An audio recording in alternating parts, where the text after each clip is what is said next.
하나님의 말씀은 사도행전 1장입니다. 사도행전 1장 1절에서 11절까지 교독하겠습니다.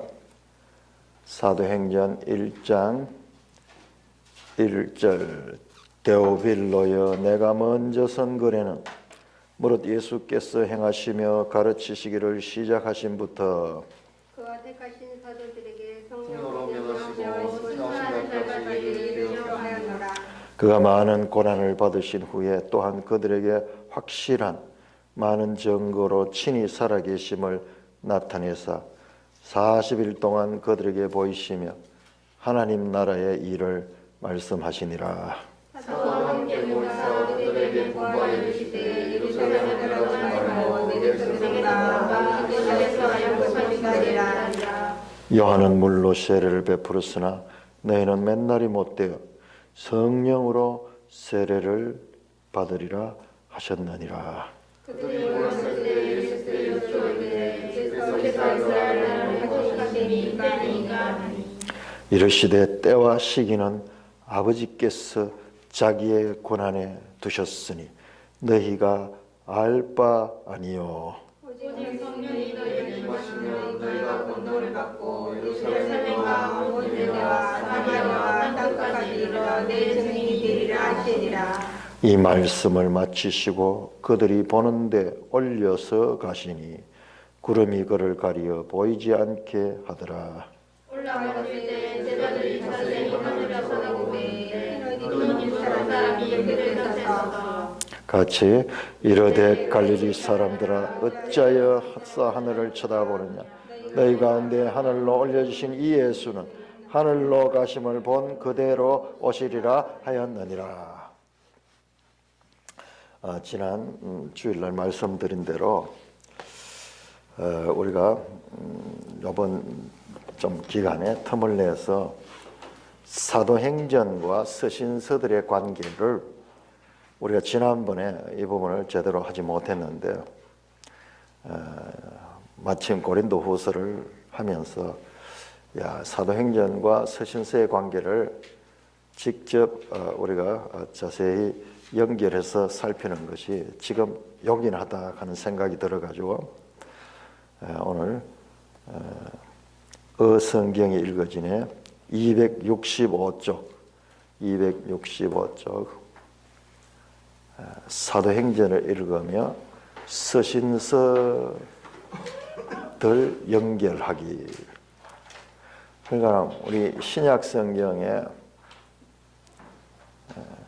역사서는 사도행전이다. 우리 우자매님은 그 책은 아니고요. 옛날 책이라 해야 돼요. 옛날 책. 새로 나온 책은 아직 그 구약입니다.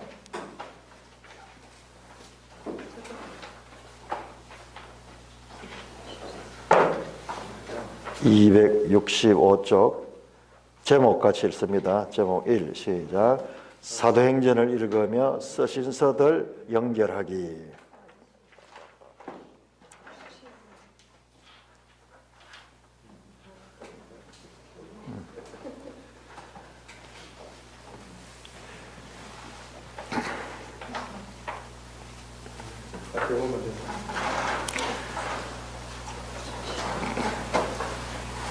우리 보통 이제 신약을 공부를 해도 이걸 잘 몰라요.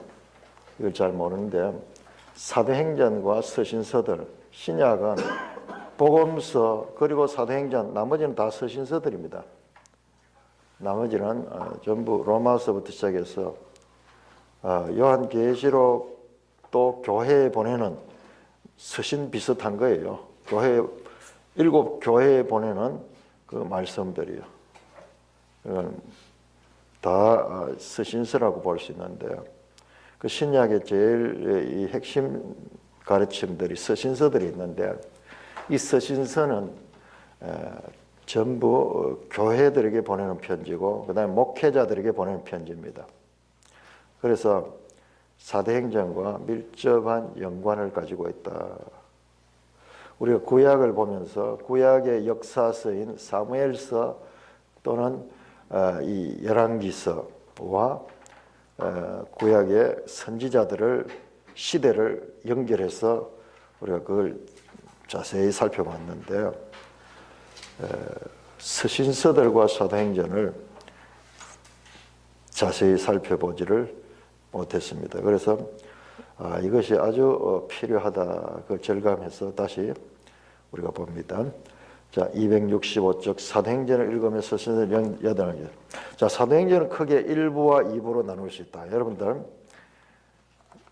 저는요, 이 성경 제대로 공부하기 전까지 몰랐어요. 성경이 전부 다 한 권인 줄 알았는데 거의 대부분이 1부, 2부 또는 3부로 나눠지고요. 책들마다 구조를 가지고 구조 그냥 되어 있는 책이 아니에요. 우리 고린도 후서는 보니까는 3부로 나눠요. 3부. 1장에서 7장, 그다음에 8장, 9장, 10장에 13장 딱 나눠져 있어요. 사도행전도 정확하게 1부와 2부로 나눠진다. 그러나 성경에는 그런 표시 아무도 없습니다. 성경에 아무 표시 없어요. 그러니까 그런 면에서 보면 성경은 되게 불친절한 책이에요. 좀 이걸 단락을 나눠놓고 이 단락도 전부 사람들이 나눴거든요. 장절도 마찬가지고 성경 아무것도 없어요. 히브리 성경 보면 띄어쓰기도 없어요. 막막한 글자예요. 너무 불친절하게 해놨어요. 1장, 2장 뭐 이렇게 하고 그 소제목도 붙여주고 이러면 되는데 그런 건 전혀 없어요. 시편에 조금 그런 게 시편에는 소제목 같은 게 있어요. 표제어라는데 뭐 다윗의 시 때로는 뭐 다윗이 어떠한 때에 지은 시 뭐 그런 제목들이 조금 붙어 있는 게 있어요. 그러나 나머지 성경들은 그런 게 없어요. 하나님께서 참 불친절하다 그렇게 생각할 수도 있는데 이게 하나님의 지혜예요.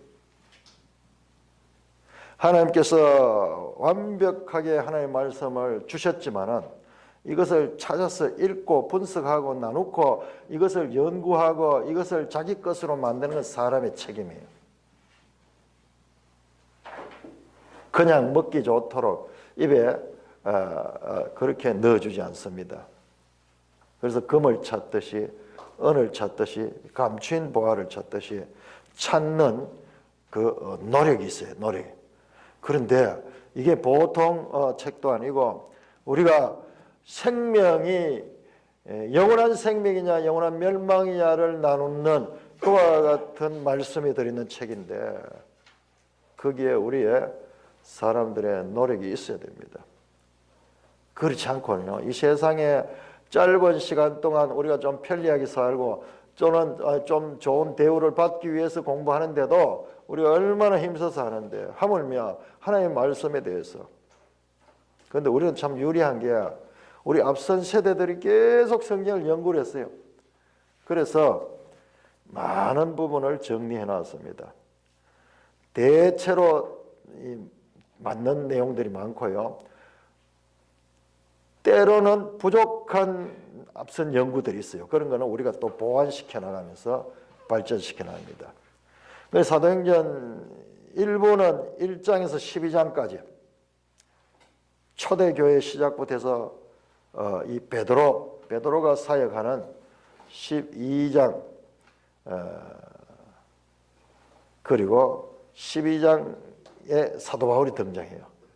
그리고 2부는 13장에서 마지막 28장까지 13장 이후는 바울을 통해서 이렇게 복음을 1차, 2차, 3차 전도행 그리고 마지막 로마로 이 잡혀가는 그 기간까지의 내용인데 그 13장에서 28장에서 바울 서신들이 연결이 됩니다. 바울 서신들이 주로 연결이 됩니다. 그래서 오늘은 우선 먼저 이 1장에서 12장 제1부 1장에서 12장 초대교회 시작부터 베드로의 활약. 자, 중심 교회는 예루살렘 교회다. 자, 우리 새롭게 봐야 돼요. 새롭게 예루살렘 교회. 우리 고린도후서를 하면서 사도 바울이 힘써서 그 연보를 모아 가지고 결과적으로 예루살렘 교회에 전하기 위해서 그러게 힘썼고 고린도후서 8장 9장이 이 예루살렘 교회의 헌금을 위한 그와 같은 내용으로 구성이 되어 있었죠. 그래서 예루살렘 교회는 최초의 교회이면서 그리고 그 당시에 이 모든 교회들의 중심이 되는 그 같은 교회였다. 자, 이때 중심 인물은 베드로입니다. 베드로. 자, 1장 베드로 이 사도행전 1장의 내용 예수님께서 성천합니다. 오늘 우리가 읽어봤던 그 부분이죠. 제자들은 오실 성령님을 기다리며 마가의 다락방에 모여 기도합니다. 120명이 모인 곳은 갈릴리에서 올라올 때 올라온 사람도 있었지만 예수께서 예루살렘 사이에 한동안 생긴 제자들도 수소문해서 모였을 것입니다. 몇 달 전에 베레아에 파송되었던 70인 전도단 제자들도 많이 가담했을 겁니다. 어쨌거나 이 120명이 예루살렘에 모였습니다. 이들이 예루살렘 교회 창립 교인쯤 되겠죠. 예수님께서 이 마지막으로 제자들에게 예루살렘에 모이라고 말씀을 했어요. 예수님의 처형, 부활, 성천이라는 일련의 폭풍 같은 사건이 지난 40여일 동안 일어났기 때문에 지금 그들이 특별한 각오를 갖고 모였습니다. 더군다나 예수님의 유언에 의하면 무슨 일이 벌어져야만 하니까 더욱 그랬을 것입니다. 이들은 소위 마가의 다락방으로 알려진 방에 모여서 기도에 힘썼습니다. 교회는 기도로 출발했습니다. 교회는 기도로 출발했습니다. 또 가롯 유다 대신 마띠아를 12제자 중 하나로 선출합니다. 세계 열방으로 나서기 전에 12지파를 정비하는 것과 같습니다. 참 사도행전 1장 마지막 부분에서 가롯 유다가 이제 빠져나가고 제자가 이제 11명밖에 안 남았죠. 그 11명을 중에 한 사람을 채워넣는 보궐선거를 교회가 이 교회의 뜻에 의해서 일단 추천을 받고 그 다음에 제비 뽑기를 해서 마띠아가 12제자 중에 하나로 선출되어서 이제 1장 마지막에서 12제자로 갖춰지는 거. 11명에서 한 명을 더 봉합해서 12명이 이제 시작되는. 그 다음에 2장에서 교회가 시작됩니다.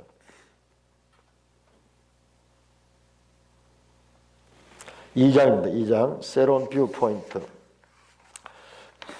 드디어 6월절 이후 50일 되는 오순절 성령께서 임하십니다. 이 사건으로서 이제 더 이상 제자들은 두려움에 떨지 않습니다. 그리고 서서히 예수의 죽음과 부활이라는 역사적 사건의 의미를 그들 스스로 파악합니다. 그리고 그 사실이 너무 놀라워서 막 큰 소리로 외치기 시작합니다. 그들도 놀란 것 같습니다.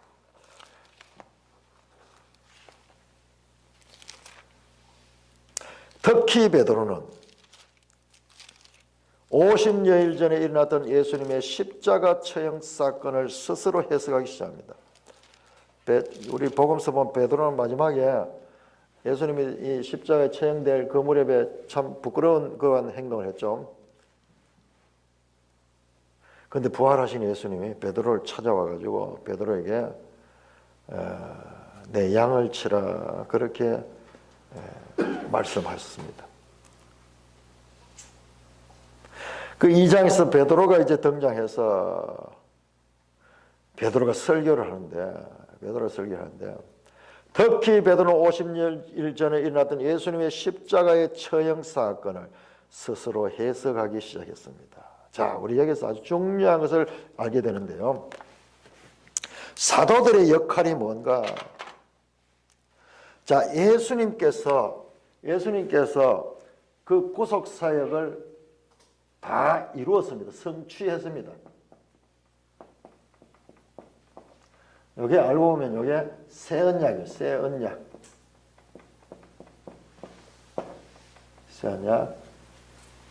성취는 십자가의 죽음이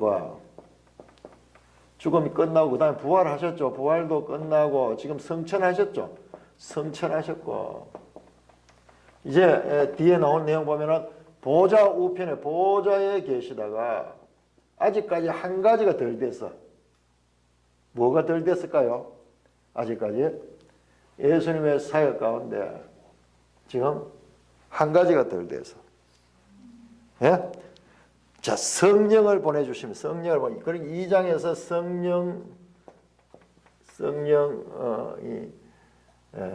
성령 하강이라고 할까요? 성령이 내려오신다. 지금 2장에서 오순절 성령이 내려왔죠. 이 사건. 자, 이 예수 사건을 예수님께서 이렇게 다 이루어서 하나님 뜻 가운데 하나님의 때에 하나님의 아들이 와서 하나님의 뜻을 다 완성을 했습니다. 그런데 저것이 다 완성이 돼도 드러나는 표시가 아무것도 없어요. 아무 표시가 없어요. 그냥 일상같이 이어지는데 이 사건을 보고 해석할 사람이 있어요. 해석자. 이 예수 사건, 오순절날 성령이 강림하기까지 이 모든 사건을 보고 베드로가 해석해내는 거예요. 자, 이게 뭐냐? 이게 바로 예수님께서 하나님의 뜻을 다 이루었다는 그와 같은 사실입니다. 그것을 해석하는 거예요. 예수 사건을 성경을 통해서 해석해내는 그와 같은 최초의 해석자가 누구냐? 사도예요. 사도. 그러니까 이 예수 사건을 처음 구약 성경에 배웠죠. 요엘서 2장과 그다음에 시편 16편 이걸 인용을 하면서 사도 베드로가 이 예수 사건이 바로 선지자들이 예언하던 그 사건을 지금 이뤘다. 바로 예수님은 누구냐? 바로 구약에서 말씀하는 메시아다. 그리고 이 메시아가 죽고 부활했으며 성천했고 보좌 우편에서 성령을 지금 하나님께 받아서 보내줬다. 그 사건이 지금 일어났다 하면서 베드로가 해석해냈습니다. 자, 이것이 얼마나 중요한지 몰라요. 아무리 하늘의 뜻이 이루어져도요, 해석자가 없으면 몰라요. 그 사도들이 바로 그 역할이네요. 여기는 새 언약이라는 말이 안 나오지만 이 사실상 새 언약의 뒷면이에요. 뒷면. 여기 언어로 새 언약으로 표현된 게 사도 바울이 이 사건을 사도 바울이 새 언약으로 그렇게 표현합니다.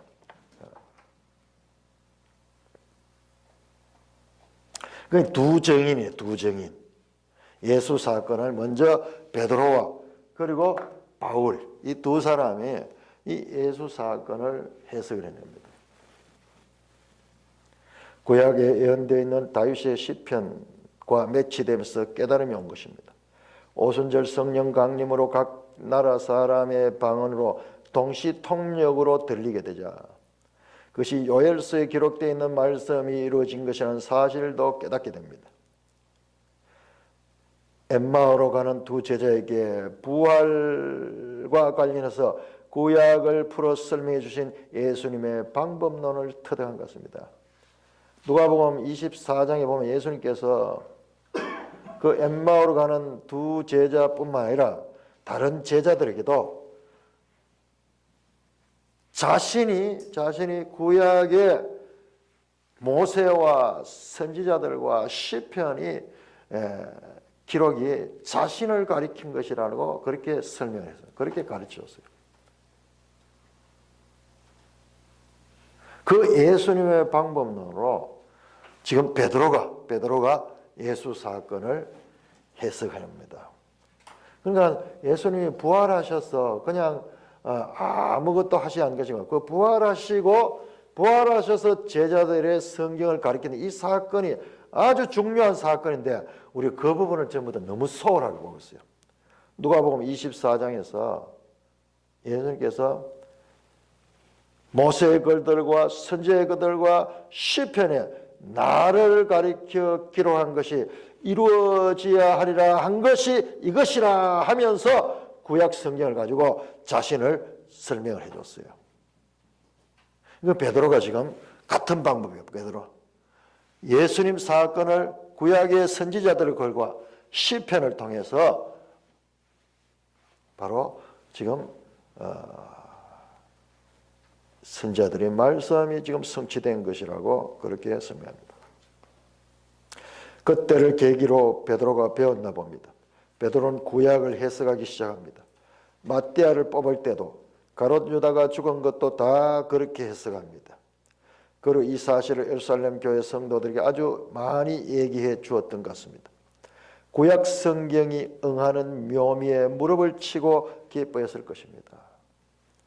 우리 성도들은요, 성경을 이제 공부를 하면서 이런 일들을 많이 경험해야 돼요. 그야말로 이야 탄성이 나와. 이제 성경을 읽으면은 계속 이런 이 탄성을 지르됩니다. 구약 성경이 어떻게 임하는지, 또 성경이 가지고 있는 놀라운 것과 같은 표현. 베드로는 그게 너무나 신기해서 북받치는 마음으로 막 외친 것입니다. 설교를 한 거죠. 언제 그렇게 설교를 많이 해봤겠습니까? 그런데 이제 그 할 말이 생긴 것입니다. 메시지가 생긴 것입니다. 베드로에게 깨달아진 말씀입니다. 세례 요한도 깨달아진 말씀이 있어서 외쳤던 것처럼 말씀입니다. 자, 그 생잠점 아닙니다. 동시 통역 사건은 창세기 11장에서 언어가 흩어진 사건과 비로소 연결됩니다. 이야, 이거 한번 보세요. 이게 성경이에요. 창세기 11장에 보면은 처음으로 이제 창세기 10장이 노아의 세 아들들을 통해서 나타나는 인류에 대해서 쫙 설명합니다. 약 70여 명의 노아의 후손들이 나오는데, 셈과 함과 야벳의 후손들, 그게 바로 나라들이고 민족들이 돼요. 그 다음에 11장이 들자마자 그 사람들이 모여가지고 바벨탑을 쌓았대. 하늘에까지 오르자 그러면서 바벨탑을 쌓을 때 하나님께서 그들의 언어를 혼란시켰어. 그래서 더 이상 의사소통이 안 되니까는 흩어져 버렸어요. 참 우리가 이 성경의 이런 부분들은요, 정말로 우리가 중요하게 봐야 되는 거예요. 얼마 전에 텔레비전 한번 보니까는 그런 게 나와요. 중국 사람, 일본 사람, 한국 사람 부부가, 젊은 부부가 나왔어요. 근데 누가 한국 사람이고 누가 중국 사람이고 누가 일본 사람인지 아무도 몰라요. 사람들이 맞춰보라 그러니까 못 맞춰. 막 틀려요. 알 수 있는 방법은 뭐냐? 말을 하니까 딱 드러내. 말을 하니까. 그래, 이 언어의 이 다양성, 이게 이때부터 시작된 것인데, 요한계시록은요, 백성과 방언과 하면서 이렇게 나옵니다. 항상 그 백성과 방언, 말이 나와, 말. 그러니까 우리가 인류가 모양이 똑같이 생겨도 말에서 차이가 나는 거죠. 자, 그래서 인류가 언어가 이 단절되면서 소통이 되지 않아서 계속 흩어지고 그랬었는데, 이제 바로 사도행전 2장에서 언어가 통일되는 거예요. 창세기 11장 바벨탑 사건의 주인공들이 흩어졌는데, 여기 와서 다시 하나님의 언어로 통일되는 장면입니다. 그냥 읽으면 그냥 그게인데, 이 두 개를 연결할 수 있는 그와 같은 성경을 읽는 그런 힘을 영적 근육을 가져야 돼요. 이 두 가지가 연결되는 거예요. 그래서 제가 계속 이야기한 성경과 성경의 관계. 이제 처음에 전체적으로 읽고 나면 그 다음에 성경과 성경의 관계들을 자꾸 발견해내면, 그러면 입체적으로 성경이 보이고 하나님의 뜻이 보이기 시작합니다. 하나님을 대적하는 인류 문화를 대표해서 나타나는 바벨 사람들이 심판을 받았으나 그들을 다시 품으시기 위해 이스라엘을 택하시고 나라를 이루어오시더니 드디어 여기 예수 사건이 일어난 직후 그 복음을 정하기 위해 다시 언어가 통일되는 것입니다. 이 예수 사건 이후에 딱 나타난 현상. 인류가 이 땅에 딱 등장해가지고 그렇게 이 나라로 갈라지면서 하나님을 대적하면서 이 단절된 언어가 예수 사건 이후에 성령이 내리면서 일시적인 통일을 보이는 그런 기적이 일어나는 것입니다. 다시 그들에게 향하는 복음의 방향성을 보시는 큰 사건입니다. 예수 그리스도의 죽음과 부활을 전할 때 언어의 통일이 왔습니다. 창세기 11장과 12장 사이가 성경 전체를 볼 수 있는 전망대, 뷰 포인트라 했는데 여기 사도행전 2장의 통역 사건도 바로 그 사건과 이렇게 연결되는 전망대, 뷰 포인트라는 말입니다. 대단히 중요한 지점입니다. 이미 바벨론 포로로 잡혀가 있던 유대인들의 후손은 세월이 흐르면서 헬라 문화권이 되어버린 곳에 살게 됐지만 나름대로 회당을 중심으로 유대 사회를 형성하며 살고 있습니다. 이들은 내적으로 집정관에 불리는 사람들이나 장로들을 중심으로 예루살렘과 계속 관계를 맺으며 회당을 중심으로 살아갔습니다. 이렇게 흩어진 유대인 디아스포라는 예루살렘 성전 문화에서 힘을 공부하다 그들의 정체성을 유지하고 있습니다. 자, 디아스포라 관계는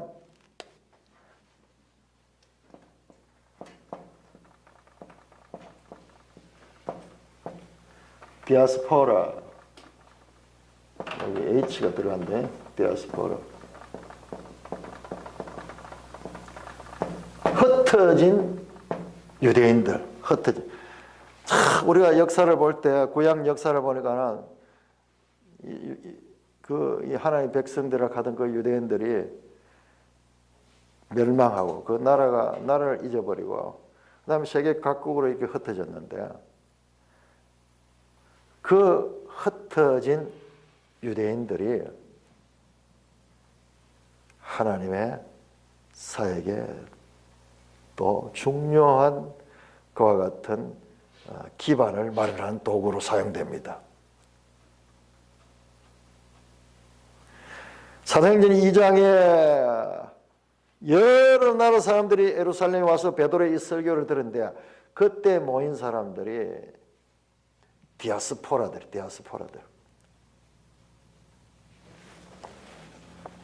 그 로마 시대도 마찬가지입니다. 폼페이가 유대에 출동해서 예루살렘을 정복한 이후 많은 유대인들이 로마로 잡혀갔습니다.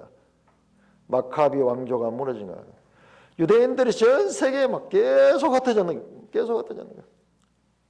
그래서 줄리어스 시저 때는 로마에 있는 유대인 거류 집단이 있었습니다. 로마의 유대인들이 사는 그런 집단들이 있었는 거예요. 전 세계에 흩어진 거예요. 그냥 실패한 줄 알았는데 하나님은 그 흩어진 자들을 통하여 하나님의 일을 계속 하고 있었던 것입니다. 이런 흩어진 유대인들로부터 유일신 여호와 하나님이 전파되었습니다. 로마 사람들은요, 유대인들의 그 여호와 신앙을 보고요, 무신론이고 무신론.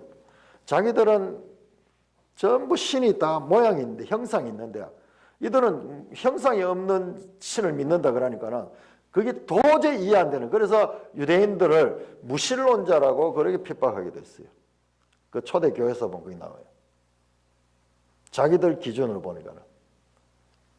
그래서 유대인의 3대 명절 때마다 예루살렘은 예배하는 디아스포라들과 개종자 이방인들로 붐볐습니다. 그래서 예루살렘은 범세계적인 도시 성격을 띨 수밖에 없었습니다. 정말 놀랍죠. 우리가 전에 그걸 봤는데 세계사적으로 보면은 헬라가 이 지역을 다 정복하면서 언어적인 그런 통일을 일어났는데 그리고 로마가 돌아가서 길을 다 닦고 법을 정비해 놨어요.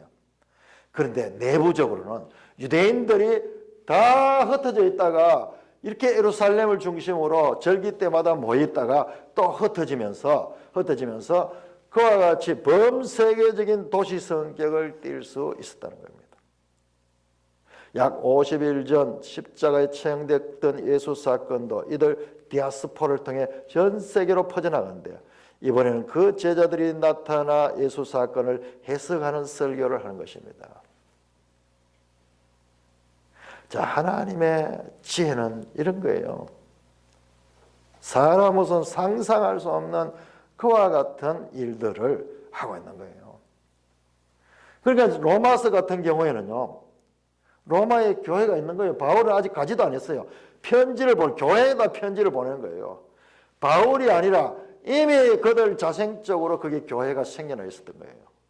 그들이 누구냐? 그들이 바로 사도행전 2장에 나왔던 그 디아스포라들입니다. 디아스포라들. 사도행전 2장 9절 보십니다. 2장 9절로.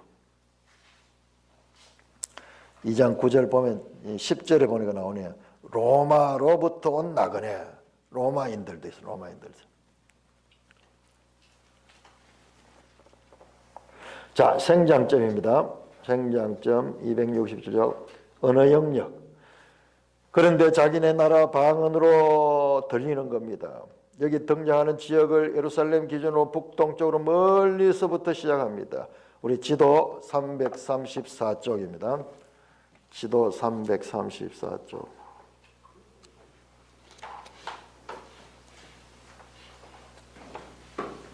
지도 344쪽.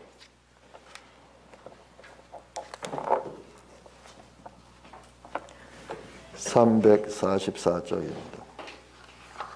이 글로만 보면은 우리가 잘 모르는데 이 지도를 보면은 쫙 나오죠. 지도 보면은 자 344쪽, 345쪽. 자 우리 다시 한번 지도 한번 보면서 성경하고 사도행전 2장 9절부터 해가지고 하나하나 짚어갑시다. 자 사도행전 2장 9절 우리는 바데인과 바데는 여러분 찾기 힘들 거예요. 바데 누구 찾는 사람 있겠어요? 바데는 어디냐 그러면요. 345쪽 제일 끝에 파르티아 있죠. 파르티아 제일 위에 보이죠. 엘람 메데 파르티아 나오죠. 이 파르티아가 바데예요. 바데. 파르티아. 바데인과 그다음에 메데는 그 아래 나오죠. 메데인과 그다음에 엘람인가 그 아래에 엘람 나오죠. 엘람과 또 메소포타미아는 여기 유프라테스 강과 티그리스 강 사이에 메소포타미아 나오죠. 메소포타미아. 그다음에 유대는 유다 땅이죠. 유다. 그다음에 갑바도기아 보이죠? 저 위에 345쪽 저 위에 이 갑바도기아. 본토는 갑바도기아 위에 이 좌측편에 본토.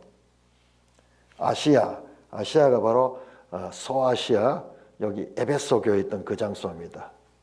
아시아. 부르기아. 자, 부르기아 밤빌리아는 344쪽 밑에 좀 확대되어 있네요. 부르기아, 밤빌리아, 아시아, 본토. 자, 있습니다. 그다음에 애굽은 저 아래 345쪽 지도의 아랫부분이 그 애굽이고, 그다음에 구레네는 키레나이키 하는 게 이게 구레네입니다. 키레나이키. 저 애굽에서 좌측으로 리비아 있고 리비아에서 그 좌측으로 지중해 튀어나온 요게 구레네, 키레나이키. 그다음에 리비아 나오네요. 리비아 여러 지방에 사는 사람들과 로마로부터 온 나그네. 344쪽이 로마 나오죠. 로마 제일 끝에 저 장아같이 생긴데 거기 로마. 이렇게 각국에 흩어져 있던 유대인들이 예루살렘 왔다가 지금 이 베드로의 설교를 듣고 그 예수 사건에 대해서 그들이 들을 수 있는 기회를 가졌습니다.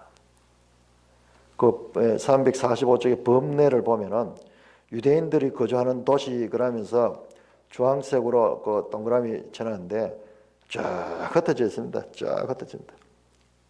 이들이 나중에는 바울이 복음을 전할 때 가면은 그곳에 회당이 있어. 유대인들 회당이 있어. 그 회당에서 말씀을 전하잖아요. 그래서 복음이 쫙 퍼져나갈 수 있는 그런 기초 작업들이 지금 다 되어지고 있었던 것입니다. 이건 뭐 성경에서 말 안 해요. 우리가 이제 보고 찾는 거예요. 찾아보니까 그런 거예요. 이야, 그렇구나. 자, 위에서 생장점 위에서 넷째 절입니다. 또 그 지역보다 서쪽은 오늘날 터키 중부 지역인 갑바도기아 본도도 있습니다. 여기서 예루살렘까지 오려면 오늘날 비행기로도 4-5시간 걸릴 거리인 것입니다. 그 다음에 흑해 남쪽 해안지대인 소아시아 외곽지역, 소아시아 버가모, 에베소, 밀레도 쪽과 소아시아 내륙 지역인 부르기아와 밤빌리아에서도 왔습니다. 그리고 지중해 아래쪽 이집트와 구레네, 그러니까 아프리카입니다. 또다시 북서쪽으로 눈을 들려 로마에 살고 있던 유대인이나 개종자들, 그레데 사람들과 그레데 섬 사람들과 시나이 반도 동남쪽에 아라비아에서 온 사람들도 있었습니다. 그레데는 우리 지도 344쪽에 거기에 이 그레데 나오죠. 그 섬, 큰 섬입니다. 그 이 고린도 밑에 나오는 그 큰 섬이 크레타 섬, 유명한 섬입니다. 부록섬에서 보았던 온 세상으로 흩어진 노아의 후손들이 생각납니다. 자, 이 지도가요. 이 지도가 우리는 이 부록 보기보다는 우리 지도책을 보면 돼. 우리 지도책. 저 앞쪽에 처음에 옳지, 여기 나오네요. 95쪽 지도 한 펴 보세요. 95쪽.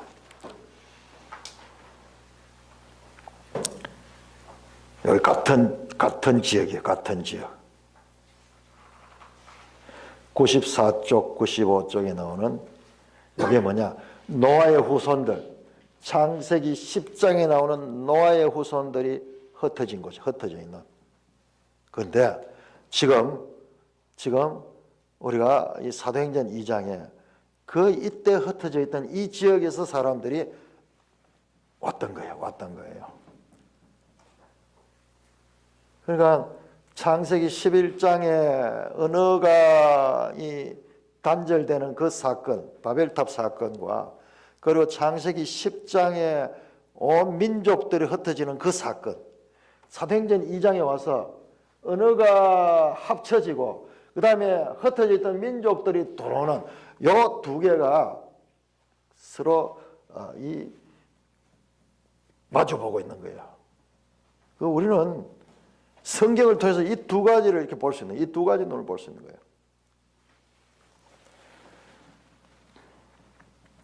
부록섬에서 보았던 온 세상 흩어진 노아의 후손들이 생각나면 지도 보셔야 합니다. 이번 지도를 그렇게 강조하잖아요. 우리 지도 없이 어떻게 지금 과거에 이 성경을 읽었는지 모르겠어. 지도를 보셔야 합니다. 성경에서 이 지역들을 말한다는 것은 세상 전체를 말합니다. 그 당시로는 세상 전체.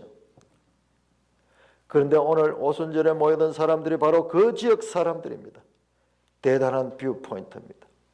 창세기 11장과 지금 사도행전 2장은 구약과 신약의 상봉우리 같은 곳입니다. 표현이 기가 막히네요.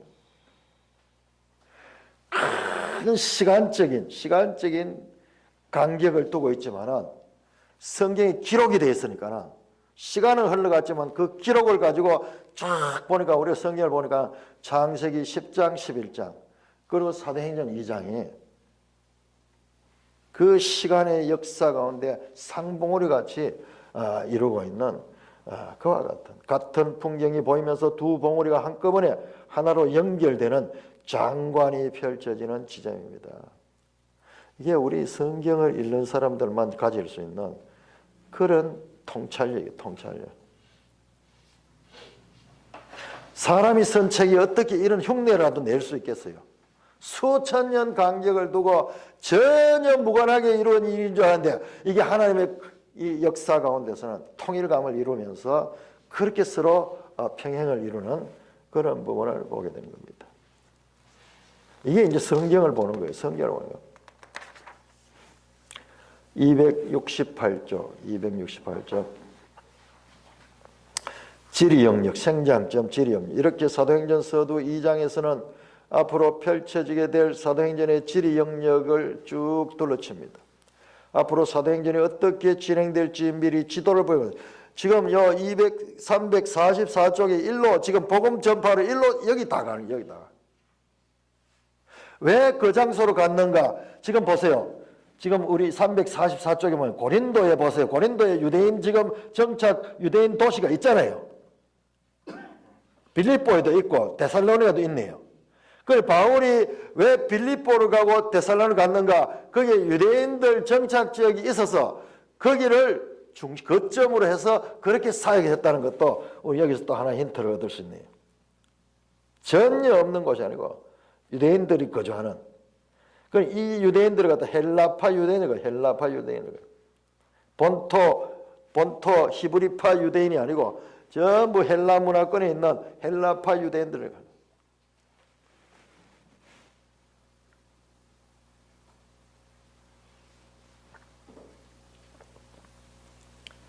자기 돈 들어 자기 발로 찾아온 열방 사람들이 디아스포라들이 베드로의 이 설교에 굴복합니다. 설교를 듣고 세례를 받은 사람은 그날 3,000명이나 되었다 합니다. 물론 남자만 많은 것입니다. 엄청난 숫자입니다. 이들은 마치 민들레 씨처럼 성령의 바람을 타고 온 세계로 흩어집니다. 와, 그냥 개별 사건을 보고 내용을 봤는데 이게 큰 통찰력을 하고 보니까는 그게 보이잖아요. 그게.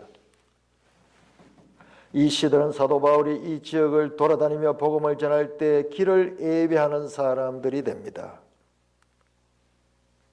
디모레라든가 디도라든가 누가라든가 브리스길라와 아굴라든가 수도 없이 많이 등장하게 될 사도행전의 주인공들이 바로 이 사도행전 초기에 전파된 복음에 부딪히는 사람들인 것입니다. 아니 더 엄밀하게 이야기하면 지난 3년 동안 예수님께서 예루살렘과 유다와 사마리아와 시리아와 여기 데바볼리가 아니고 여러분 그거 고치세요. 데가볼리 쪽을 전파해 놓은 천국 운동으로부터 시작된 것입니다. 예수님은 사역이 이 유대 지역, 이 팔레스타인 이 지역을 벗어나지 못했어요. 기껏 간다 해와도 두로 시돈 그런 지역, 그렇지만 전부 이 팔레스타인 이 지역이에요. 그런데 그 제자들은 이 유대에서 가지고 있던 그 씨앗이 쫙 퍼지는데 그 이 디아스포라들은 미리 예비된 사람들이었고 이들이 우리가 이걸 못 올라가면 어떻게 가능하겠어요? 그런데 탁 모여앉은 그 오순절날 그때 베드로가 설교를 하니까는 그야말로 기가 막힌 타이밍에 절묘한 설교를 했고 그때 들은 사람들이 쫙 흩어져 딱 본국으로 돌아가면서 그때 믿은 사람이 3,000명이 되잖아요. 3,000명이. 이들이 이제 가면서 로마의 교회가 미리 있었던 것도 바로 그들에 의해서 생겨난 것. 이렇게 베드로를 중심으로 그 유명한 초대교회 예루살렘 교회가 탄생됩니다. 베드로가 그 교회의 대표로 분명하게 드러납니다. 자, 이렇게 예루살렘 교회가 등장합니다. 이제 교회 시대가 열리기 시작합니다.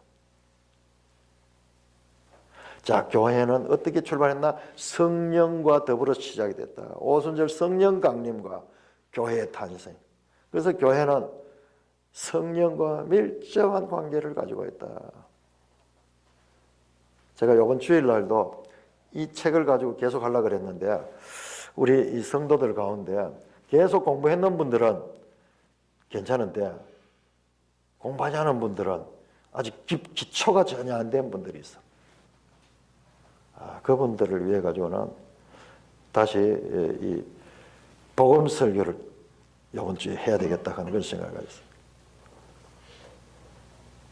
자, 이 예루살렘 교회가 이제 교회 시대가 처음이었는데 교회 시대는 바로 성령과 더불어 시작했다.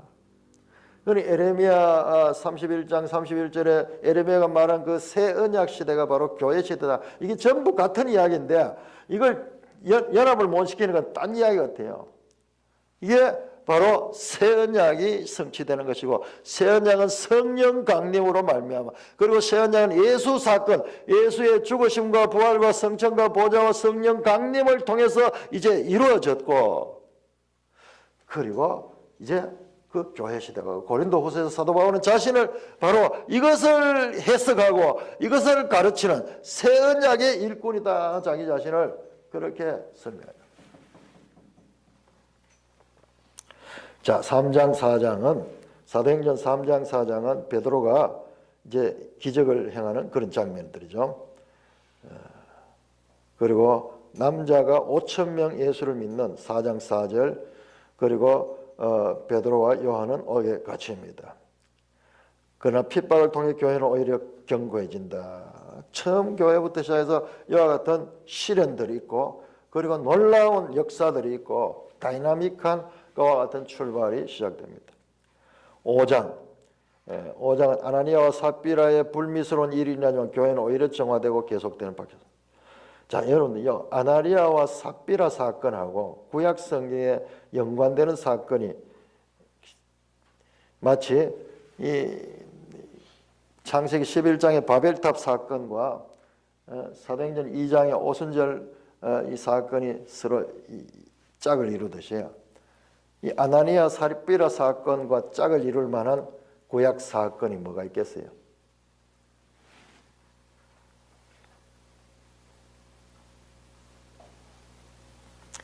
돈 문제에 일어나는 거죠. 돈 문제. 그래서 아주 불미스러운, 그리고 지나칠 정도로 이 두 사람이 또 죽음을 당하는 그런 사건인데, 교회가 시작이 되면서 일어났던 구약에 이제 이스라엘 백성이 이제 그 땅을 정복하면서 일어났던 사건, 아주 비슷하죠. 여리고성 다음에 점령하려고 했던. 예, 아간 사건이죠. 아이성 전투를 앞두고 있었던 아간 사건. 아간이 시나일산 모피를 보고 탐이 나가지고 그것을 숨겨놨다가 교회가 처음 출발할 적에 아나니아 삽비라는요, 정말 보면은 이해 안 되는 부분이에요. 이분들은 헌금을 교회에다 많이 했습니다. 그리고 일부를 자기가 빼놨어요. 그런데 이 사람들이 베드로의 그 이 말 한마디에 막 죽게 되는 거예요. 이건 뭐냐 그러면 아간 사건도 마찬가지고, 이제 거룩한 이제 이스라엘이 이제 그 땅을 가지고 시작되는 그 사건, 그리고 이것도 이제 교회가 이제 이 시작되는 그 시대에는 그 특별한 시대에 강력한 하나님의 경고와 그리고 경계가 있는 그와 같은 사건이에요. 그와 같은 사건. 이걸 갖다 일반적으로 보편적으로 해석해서 적용하면은 이건 안 되는 거예요. 이렇게 성경을 적용해서 거기서 문제가 많이 생기는 거예요. 이거는 특별하고도 특별한 그와 같은 그 이 처음 이제 이스라엘이 시작될 때, 땅을 정복할 때 일어났던 사건, 교회가 처음 시작되면서 일어났던 이 사건이라는 이 특수한 사건의 것을 우리가 됩니다. 자, 6장, 7장, 교회는 구제 문제로 인한 갈등이 생깁니다. 아무리 초대 예루살렘 교회라고 해도 예수 믿고 나자마자 다 거룩한 천사처럼 변하는 것이 아닙니다. 우리가 착각하면 안 됩니다. 다 이 사람들이 성령을 다 받은 사람들이에요. 그래서 예수를 믿는다는 것은 성령을 받았기 때문에 성령으로 아니하고는 예수를 주라고 고백할 수 없습니다. 그러니까 예수를 다 믿는 사람 다 성령 받았습니다. 성령 받았다고 해가지고 갑자기 그들이 거룩한 천사로 변하는 것이 아닙니다. 그래도 마찬가지로 문제가 많습니다. 고린도 교회 그렇잖아요. 고린도 교회가 지금 바울을 핍박하는 것도 그런 문제잖아요. 바울에 대해 가지고 저 사람이 뭐 사도의 자격이 없다. 사도인데도 아직까지 왜 저렇게 고생하고 왜 저렇게 아직까지 문제 가운데 있고 왜 그렇게 이 힘든 사역을 하고 있는가? 아니에요. 사도거나 성령을 받았거나 그런데도 불구하고 아직까지 이 땅에서는 그들은 변해 나가야 될 그런 존재지 완성된 존재들이 아닙니다. 좁게까지 성화되어 나가야죠. 바울이 세운 교회들도 맨날 그런 일로 갈등하고 싸우고 문제가 생깁니다. 269쪽입니다. 오늘날 교회도 그렇습니다. 이 세상의 유행교는 언제나 이렇게 완전하지 않습니다. 우리가 이거를 알아야 되는데 자기는 그렇지 않으면서 다른 사람에 대해서 교회가 어떻게 그러고 교회도 완전을 요구하면서 그렇게 교회를 대고 비판하는 사람들이 많이 있어요. 한국 교회가 어떤 얘기를 하면서 쉽게 그런 말을 그렇게 할 수 있는 게 아닙니다. 그 당시 예루살렘 교회 구성원들은 크게 두 그룹이 있습니다. 하나는 히브리파 사람들이고 다른 하나는 헬라파 사람입니다. 우리 지도 봤죠? 다 흩어진 사람들 전부 헬라파 사람들이에요. 헬라파라고 해가지고 헬라에 가서 있었다 하는 것이 아니고 이 문화가 전부 헬라 문화권이기 때문에 헬라어를 쓰고 헬라 문화에 젖어 있기 때문에 그들을 헬라파 유대인들이에요. 바울 서신에 늘 등장하는 용어입니다. 유대인이나 헬라인이나 또는 유대인이나 이방인이나 하는 말이 여기서부터 등장하는 것입니다. 헬라파 과부들이 구제에서 누락되면서 헬라파 사람들이 불평합니다. 이에 대해 초대교회는 7 집사를 선출하여 구제 문제를 전담케 합니다. 이렇게 이제 문제가 있으니까 이제 집사가 처음 등장합니다. 집사님들이 돈 문제 이런 문제는 전담하고, 그런데 그들은 실제로는 헬라파 유대인 중에서 선택이 됐습니다. 7 집사, 자 우리 한번 볼까요? 7 집사 다시 한번 볼까요? 자 6장 사도행전 6장입니다. 사도행전 6장 5절 6장 5절 같이 읽읍시다. 시작. 온 무리가 이 말을 기뻐하여 믿음과 성령이 충만한 사람 스데반과 또 빌립과 브로고로와 니가노르와 디몬과 바메나와 유대교에 입교했던 앙독 사람 니골라를 택하여 사도들 앞에 세우니 사도들이 기도하고 그들에게 안수하니라. 그런데 이 사람들이 누구냐 그러면은 이 사람들이 지금 싸움이 헬라파 유대인들과 6장 1절 보면 나오죠. 헬라파 유대인들과 히브리파 사람들이 서로 이제 원망하며 서로 문제가 생겼어요. 그런데 지금 이 책에는 보면 이 7 사람이 다 헬라파 유대인입니다. 헬라파. 즉 불평이 제기된 헬라파 사람들에게 그 일을 맡김으로써 해결합니다. 초대교회의 넉넉한 마음을 봅니다. 그런데 그 7명 집사 중 한 사람이 스데반이며 7장에서 스데반은 순교합니다. 스데반의 설교는 매우 중요한 내용을 담고 있습니다. 한마디로 우리가 이 일도학에서 다루고 있는 구약 역사를 요약한 내용입니다. 사도행전 7장에 스데반의 설교가 나오는데 이건 너무 놀라운 거예요. 7장 전체가 지금까지 나왔던 구약 전체 역사를 쫙 정리를 하면서 그 설교를 하고 스데반은 죽습니다. 자, 8장 드디어 사울, 갈로 사도 바울이 등장합니다. 예루살렘 교회의 핍박 중 하나인 청년 사울입니다. 그 핍박 때문에 많은 성도들이 흩어집니다. 그들이 빌립이 사마리아 가서 복음을 전하고 특별히 구스 내시에게 전도합니다. 이렇게 구체적으로 예루살렘과 유다와 사마리아를 거쳐 땅끝을 향하기 시작합니다. 9장에서 11장까지 자 우리 지도 176쪽을 한번 지도 176쪽.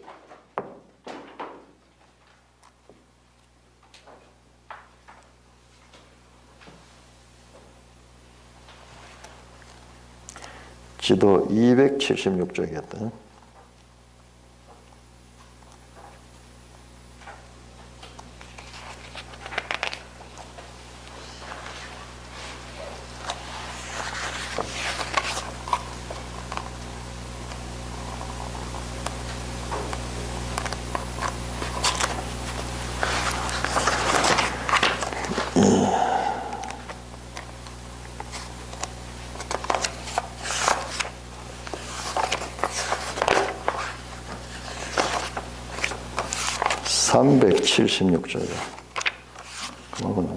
자, 358쪽 바울의 회심과 초기 사역 나오네. 176번이네. 번수로는 176번이고 358쪽.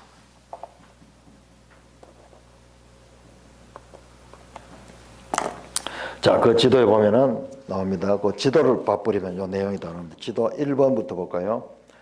자, 지도 358쪽 지도 1번. 예루살렘에서 바울이 다메섹의 제자들을 체포할 권한을 얻었다. 1번 말풍선에서. 그 다음에 2번 위로 올라갑니다. 바울이 이 다메섹에서 예수님의 환상을 보고 회심했다. 3번 바울이 세를 받고 복음을 전파했다. 4번 바울이 아라비아로 갔다가 예루살렘으로 돌아왔다. 그 다음에 다시 5번 예루살렘 와서 다시 고향으로 돌아갑니다. 자, 배 타고 쭉 올라가죠. 바울의 고향이 다소입니다. 다소, 길리기아 다소 거리 갑니다. 이제 자기 고향에 돌아 조용히 있습니다. 조용히 있는데요. 그런데 6번을 보시면은 이 바나바가 바울을 데리러 갑니다. 다소에 있는 바울을 데려와 가지고 6번에 바울과 바나바가 든든한 교회를 세워 그리스도인이라는 명칭이 처음 생긴 여기 안디옥 교회, 안디옥 교회. 바울이 3차 전도 여행할 때 그 후원했던 교회가 이 안디옥 교회입니다. 안디옥 교회가 아주 중요한 도. 그다음 7절 바울과 바나바가 기근 구제 헌금을 가지고 예루살렘 가. 자, 우리가 고린도 후서에도 구제 헌금 보냈죠. 그거하고 다릅니다. 그거는 이 나중에 것이고 이거는 지금 안디옥 교회의 구제 헌금을 가지고 예루살렘에 전해줍니다. 그러니까 최소한 2번 이상 안디옥에서 예루살렘에 이 구제 헌금을 보내준 것도 여기 나오고요. 그 다음에 나중에 쭉 저쪽으로 다니면서 저기서 구제 헌금 못하는 것도 거기 더 액수가 많겠죠. 구제 헌금도 합니다. 8번 바울과 바나바가 안디옥으로 돌아가다. 자, 이렇게 바울의 회심과 초기 사역이 나옵니다. 사울이 회심합니다. 9장의 11장 7번입니다. 다메섹으로 가서 예수 믿는 사람들을 잡으려 하다가 길에서 부활하신 예수님 만납니다. 다메섹 갈릴리 북쪽 수리아입니다. 구약으로 말하면 아람 수리아 거기입니다. 지도를 반드시 보십시오. 그는 회심 후 즉시 회당에서 예수를 전거합니다. 그러자 유대인들이 그를 죽이려 합니다. 그래서 다메섹을 떠나 예루살렘을 갔다가 그의 고향 다소로 갑니다. 지도를 놓고 행선지를 선으로 그어 보십시오. 다소는 예루살렘에서 다메섹 가는 거리 2배 정도의 서북쪽에 있는 사울의 고향입니다. 한편 베드로는 순회 전도를 합니다. 그러다가 10장에 보면 하나님의 뜻 가운데 로마 사람인 백부장 고넬료의 집에 가서 전도를 합니다. 고넬료는 가이사랴에 있습니다. 자, 가이사랴가 어디고 그러면은 가이사랴는 358쪽 지도에 나옵니다. 어디냐 그러면은 다시 예루살렘에서 출발해요. 예루살렘에서 출발하면은 유대에서 안디바들이 그 다음에 가이사랴 마리티마 대죠. 여기입니다. 여기 가이사랴 마리티마. 여기 가이사라 가는 이 가이사 로마의 황제의 이름을 딴 도시입니다. 자, 지도 367쪽 한번 367쪽에 요 도시가 나옵니다. 367쪽 지도를 보시면은 가이사라 항구가 나옵니다. 가이사리아 마리티마. 완전히 로마식으로 신도시를 건설해서 이 항구에 신도시를 건설해서 로마 건축 스타일 그대로 가져와 가지고 여기 신도시를 건축합니다. 그런데 고넬료는 이 가이사랴에 주둔을 하고 있는 로마군 백부장이잖아요. 백부장.